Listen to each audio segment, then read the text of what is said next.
Hello, this is Dr. Alan Wegg with OCD Tip number 1. What can you do? So for people with OCD, typically in their ERP program, they expose themselves to situations or items that create progressively greater and greater anxiety on a hierarchy. In other words, they expose themselves to things that create lower end levels of anxiety initially, and then move on to things that create greater and greater levels of anxiety. But sometimes, very often in fact, people kind of get stuck and they come to a point in their hierarchy and they say, I just can't do that. I just can't imagine doing anything with that. And so sometimes what they'll do is they'll skip it and move on to something else, or worse yet, they'll just abandon the entire ERP program. The truth is, you can always go to the next thing on your hierarchy.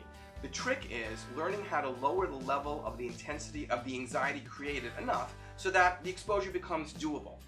So for instance, if there's a chair that's contaminated because someone who's contaminated sat in it, and the person is basically saying, I can't imagine sitting in that chair, it's just way too much for me to even consider.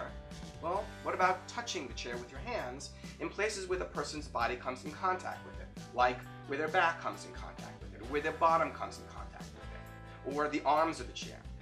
The person may say, well, that's still too much, I just can't do that, it's impossible for me. Well, then what about touching those parts of the chair that don't come in contact with the person, like the actual back of the chair, or the legs of the chair? If that still seems too much, what about going to the floor and the carpeting that supports the chair? It's in contact with the chair, but it's not the chair itself.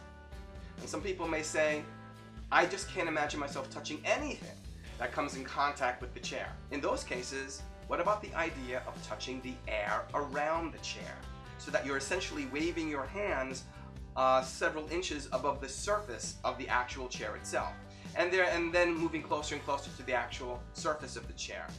Ultimately, under those kind of circumstances, people usually get to the point that they can actually touch the chair.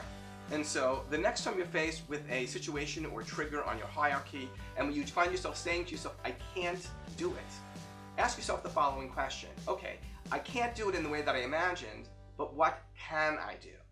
The idea is to start where you can, wherever you can, and move forward from there.